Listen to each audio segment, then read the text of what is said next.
Hey guys, welcome to my YouTube channel life education. तो आज हम बात करेंगे एसबीआई पीओ प्री के एग्जाम एनालिसिस के बारे में। तो जैसा कि आप सभी को पता है कि आज यानी कि 4 जनवरी 2021 से एसबीआई पीओ के प्री एग्जाम स्टार्ट हो चुके हैं। तो आज काफ़ी बच्चों ने एग्जाम भी दिया और अभी कल और परसों और ये एग्जाम होने वाला है, मतलब 5 और 6 जनवरी को। तो इस वीडियो को लास्ट तक देखें ताकि आगे आने वाले शिफ्ट्स के बच्चों को एक आइडिया मिल सके कि पेपर का लेवल क्या आ रहा है, पेपर में क्वेश्चंस किस टाइप के आ रहे हैं और सेफ स्कोर क्या रहेगा। तो जैसा कि आज एग्जाम का पहला दिन था, तो मैं खुद भी एग्जाम दे के आया हूँ। मेरा सेकंड शिफ्ट में एग्जाम था। तो एग्जाम का जो लेवल आ रहा है वो मॉडरेट टू डिफिकल्ट आ रहा है। मतलब अगर पिछले साल के एसबीआई की बात की जाए तो पिछले साल का एसबीआई इस साल के कंपेरिजन में थोड़ा सा इजी था। मतलब जो कट ऑफ इतना गया था 71, तो उसके हिसाब से ये आप समझ जाइए कि पेपर का लेवल क्या रहा होगा पिछले साल। इस साल इतना कट ऑफ किसी भी हालत में नहीं जा सकता क्योंकि वैकेंसीज तो सेम है ही, लेकिन डिफिकल्टी लेवल और जो क्वांट का लेवल था वो काफ़ी ज़्यादा था। मतलब बच्चों के 20-20 क्वेश्चन करने में ही पसीने छूट गए थे क्वांट में। रीजनिंग आ तो इजी रही है लेकिन थोड़ा सा लेंदी है, इसलिए थोड़ा सा ज़्यादा टाइम लग रहा है क्योंकि पीओ का पेपर है तो इजी तो बिल्कुल देंगे नहीं। डबल वेरिएबल के भी क्वेश्चंस हैं, नॉर्थ साउथ का भी है और इनसाइड आउटसाइड के भी क्वेश्चंस थे और डिपार्टमेंटल बेस्ड क्वेश्चन भी थे। कोडिंग भी आया हुआ था, सिलॉक्स भी आया था, इनइक्वालिटी भी, काफ़ी सारी चीज़ें आई हुई थी पेपर में। और साथ ही साथ जो इंग्लिश का लेवल था वो मॉडरेट लेवल था। जो आरसी दिया हुआ था उसकी लैंग्वेज थोड़ा सा, आप हिंदू पढ़ते होंगे, हिंदू से रिलेटेड ही थी उसकी लैंग्वेज जो थी। मतलब जैसे क्लैरिकल आते थे स्टोरी बेस्ड, उस टाइप का नहीं दिखाया आरसी। और बाकी जो आया है वो मैं आगे आपको स्लाइड्स में बताऊंगा। तो अगर आपने चैनल अभी तक सब्सक्राइब नहीं किया है तो चैनल को जल्दी से सब्सक्राइब कर लें, बेल आइकन को प्रेस कर दें और वीडियो को ज़्यादा से ज़्यादा लाइक करें ताकि मैं से मोटिवेट हो सकूँ। तो रीजनिंग की बात करेंगे हम सबसे पहले।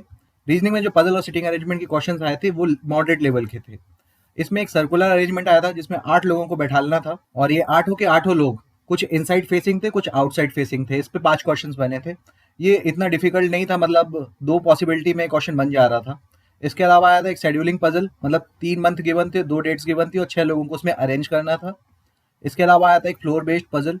इसमें 6 फ्लोर थे और एक वेरिएबल था, मतलब स्पोर्ट्स दिया होता, मतलब बेसबॉल, फुटबॉल, क्रिकेट, इस टाइप से स्पोर्ट्स दिए हुए थे, उनको भी अरेंज करना था। मतलब ये डबल वेरिएबल की पजल थी। इसके अलावा एक डिपार्टमेंट बेस्ड पजल आई थी। इसमें मार्केटिंग, ऑपरेशनल और आईटी सेक्टर के 9 लोगों को अरेंज करना था। इसमें मिनिमम 2 लोग एक डिपार्टमेंट में होते और मैक्सिमम 4 हो सकते थे। तो इसके 5 क्वेश्चन थे। तो ये टोटल 20 नंबर का सिटिंग अरेंजमेंट और पजल आया हुआ था। इसका लेवल मॉडरेट था। इसके अलावा हम बात करें सिलॉक्स के, तो सिलॉक्स के ओनली फ्यू टाइप के क्वेश्चन थे। 3 क्वेश्चन थे, इजी टू मॉडरेट लेवल था, मतलब ये ज़्यादा टाइम टेकिंग नहीं थे। इसके अलावा हम बात करें इनइक्वालिटी के, तो इनइक्वालिटी के क्वेश्चंस में हाथ लगाने की भी जरूरत नहीं थी, इजी टू मॉडरेट क्वेश्चंस थे। ये आए थे 3 क्वेश्चंस जो सभी आई थिंक कल लिए होंगे। इसके अलावा ब्लड रिलेशन के 3 क्वेश्चन थे, ये भी इजी था, आराम से बन जाता। इसमें सिर्फ 2 जनरेशन गिवन थी, उस पर ही क्वेश्चन पूछे गए थे। इसके अलावा डायरेक्शन साइंस के 3 क्वेश्चन थे, ये भी काफ़ी इजी आया था। और इसके अलावा मिसलेनियस के 3 क्वेश्चन थे। इसमें एक वर्ड दिया हुआ था मीन वाइल में फॉरवर्ड और बैकवर्ड पेयर काउंटिंग बताना था। इसके अलावा एक वर्ड में से सेकेंड, फोर्थ, फिफ्थ और नाइन्थ लेटर उठा के जो वर्ड बनता है वो अगर एक से ज़्यादा बन रहा है तो जेड लगाना था या एक्स लगाना था, वो उसमें मैं कंफ्यूज हूँ। दो में से एक चीज़ लगाना था अगर एक से ज़्यादा वर्ड बन रहा है। तो इस टाइप के क्वेश्चन थे। तो इसमें बनता रोज और सोर, इस टाइप से उसका आंसर आता है इस क्वेश्चन का। तो ओवरऑल अगर रीजनिंग की बात की जाए तो पेपर इजी टू मॉडरेट था, मतलब ज़्यादा लेवल नहीं था। आज के पूरे पेपर में अगर देखा जाए शिफ्ट के, तो रीजनिंग ही थोड़ा सा ऐसा था कि जो आप कर सकते थे। इसमें मेरे हुए हैं 29 अटेम्प्ट्स। अब हम आगे चलेंगे, क्वांट की बात करते हैं। क्वांट में आए थे डीआई के 15 क्वेश्चन। इसमें 6 क्वेश्चन थे, मैंने गलत लिख दिया, 5 नहीं थे, 6 क्वेश्चन के 2 डीआई थे और एक केसलेट था 3 क्वेश्चन का। तो टेबुलर डीआई आया था। इसमें स्टूडेंट को बताना था कि सीडी की कंपनी थी वो सोल्ड कितना कर रही है और टोटल बताया हुआ था कि टोटल कितना बन रहा है, तो उसके अकॉर्डिंग इसके आंसर करने थे। हालांकि ये डायरेक्ट नहीं आप कर पाते क्योंकि दिया हुआ था जनवरी, फरवरी, मार्च, अप्रैल का डेटा और पूछ रहा था मई का। अब मई में ऐसे पूछ रहा था कि जनवरी में जितनी टोटल बनी हुई है उससे 25% ज़्यादा सोल्ड हुई है मई में, इस टाइप के क्वेश्चन थे। मतलब लेंदी था, ये इतना आसानी से नहीं कर सकते थे, टाइम टेकिंग क्वेश्चन थे। इसके अलावा दूसरी डीआई की बात करें तो इस डीआई में काफ़ी बच्चे उलझे हैं क्योंकि इसमें हुआ क्या था कि टोटल पॉपुलेशन दी हुई थी और मेल फीमेल के डिफरेंस का परसेंटेज दिया हुआ था और क्वेश्चन जो पूछे जा रहे थे वो पूछे जा रहे थे 3 डिपार्टमेंट के मेल्स का एवरेज कितना होगा। तो इस टाइप के क्वेश्चंस में ये होता है कि जनरली निकालने में टाइम लग जाता है कि एक्यूरेट कितने लोग हैं, मेल कितने हैं, फीमेल कितने। इसमें बताया हुआ था कि 2 दिन मेल ज़्यादा है और 2 दिन फीमेल ज़्यादा है। ये गिवन थे डेज कि किस दिन मेल ज़्यादा है, किस दिन फीमेल ज़्यादा है, लेकिन हिट एंड ट्रायल लगाना पड़ता है इसमें। तो थोड़ा सा टाइम लगा इस क्वेश्चन में लोगों को, काफ़ी बच्चों का टाइम वेस्ट हुआ। इसके भी 6 क्वेश्चन थे।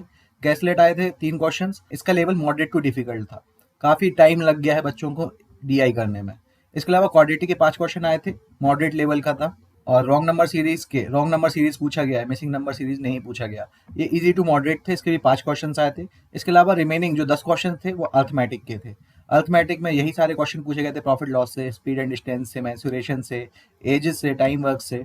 तो इन्हीं सारे टॉपिक से हर एग्जाम में क्वेश्चन पूछे जाते हैं, लेकिन इजी लैंग्वेज नहीं थी, टाइम टेकिंग था, इसलिए बच्चों का इसमें अटेम्प्ट कम हुआ।